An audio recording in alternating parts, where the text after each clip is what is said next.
What is the recommended amount of savings for each age, and is it a practical benchmark? The adequacy of savings is contingent upon factors such as income, lifestyle, and location.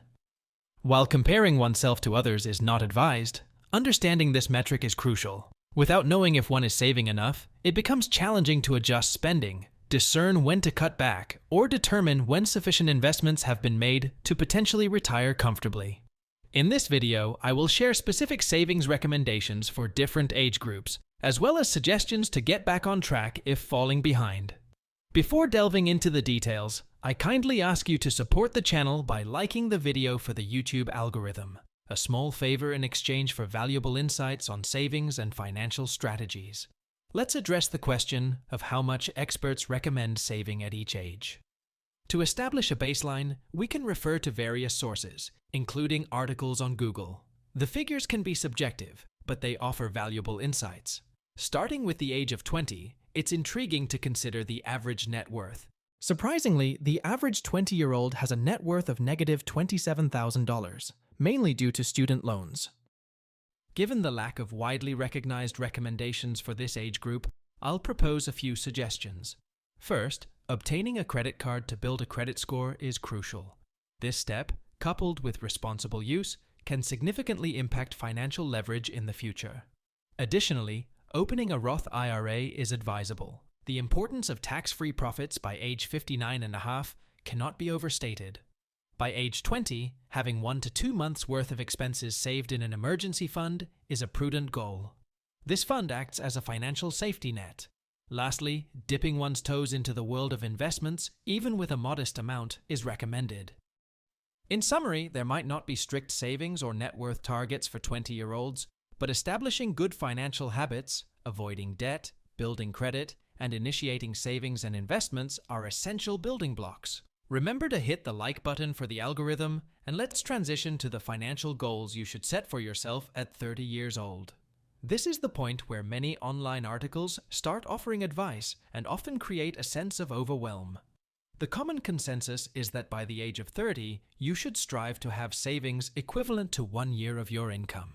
To put this into perspective, considering the median annual income at 30 is around $40,000, having $40,000 saved would be considered on track.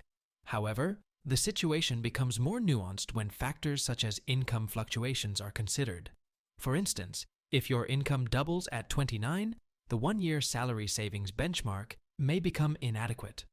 Therefore, at 30, it's essential to focus on additional indicators to gauge financial well-being. Firstly, by the age of 30, aiming for a credit score of at least 750 is advisable.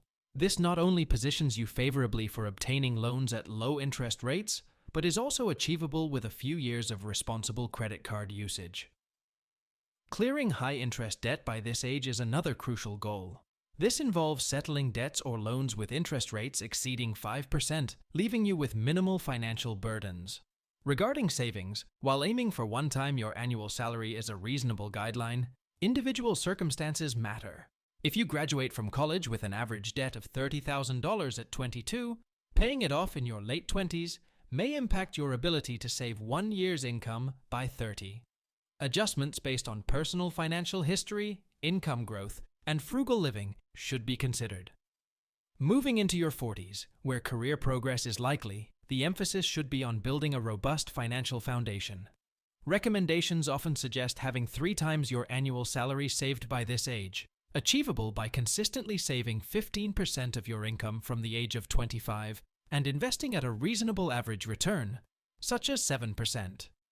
Specific goals in your 40s include maximizing contributions to retirement accounts yearly, potentially exploring homeownership for stability in retirement, and gaining a comprehensive understanding of your annual spending. By 40, having 5 to 7 times your annual spending invested is crucial for retirement planning, transcending the focus on income-based savings. In retirement planning, the general rule of having 25 to 33 times your annual spending invested is pivotal. This means that if you plan to spend $35,000 a year, you'll need $875,000 to $1,150,000 invested to sustain your lifestyle. By understanding your spending patterns, you can calculate the required savings for a comfortable retirement. The earlier you start considering these calculations, the more efficiently you can plan for the future. Saving 20% of your income, even from a modest salary, can lead to significant investment growth, potentially replacing your entire income by the time you retire at 65. Now, let's delve into the financial goals you should set for yourself as you approach the age of 50. Many online resources suggest having accumulated savings equivalent to 5 times your annual salary by this milestone. For instance, if your annual income is $90,000, the target would be to have $450,000 invested by the time you turn 50. However, it's crucial to consider your retirement income goals. If, for instance, you aim to retire with an annual income of $60,000 starting at age 65, relying solely on the 5 times your salary rule may leave you behind. To retire with $60,000 per year, you'd need $1.5 million invested. If you only have $450,000 saved, bridging the gap requires an additional $1 million over the next 15 years, translating to an annual savings of $20,000 with a 6% average return. This underscores the importance of starting early. If you're under 50, taking proactive steps now can alleviate future concerns. Moving beyond the age of 50, here are some key goals to consider. By the age of 51, aim not just for 5 times your income, but ideally 7 times your income saved. Achieving this may involve saving more while you're younger or making adjustments to your expenses as your income grows. Depending on your circumstances, aim to be halfway through paying off your mortgage on your primary residence by this age. While opinions may vary on the necessity of paying off a mortgage, having a property completely paid off provides stability in retirement.